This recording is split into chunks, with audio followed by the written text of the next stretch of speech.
By the rate of Doppler change that those signals come back, we can actually gauge the speed of that aircraft. Some of the things that I witnessed that were very interesting about radar is that we would be able to track aircraft all the way down to the ground, and I do mean all the way down to the ground at distances of around 100 miles. And now that I know the calculation curvature, 100 miles is 6,666 feet of curvature, of drop.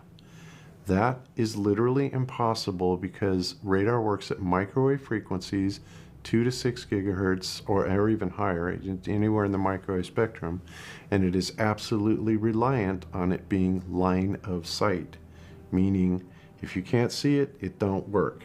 When you take into consideration that we're able to track aircraft from, whatever altitude they're coming in at, all the way down to the ground at a target 100 miles away, and knowing that that target should be 6,000 plus foot below the curvature, that kind of eliminates the ball model.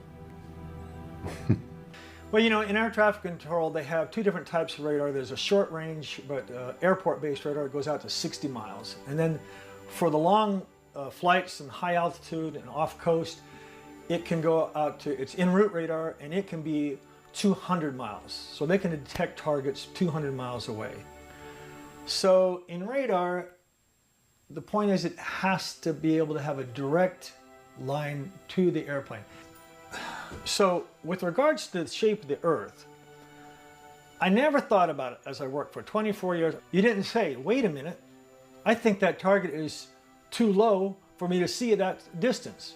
Nobody ever even thinks about that. But in reality, now knowing what must be if we live on a ball, the fact is that at even just 180 miles, any airplane below 26,000 feet, if the radar can see it, the Earth is not a ball, period. End of story. And does that happen very often?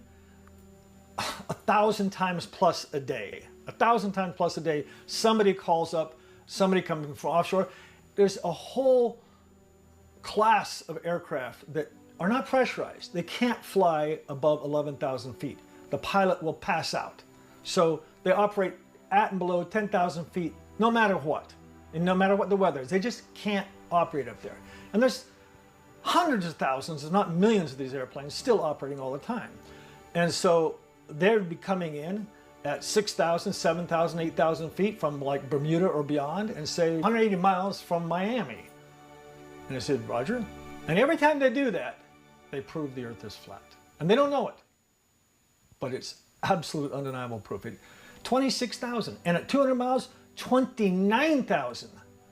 I mean, there's a lot of commercial flights are never at 29,000 coming in from 200 miles out. So, over and over again.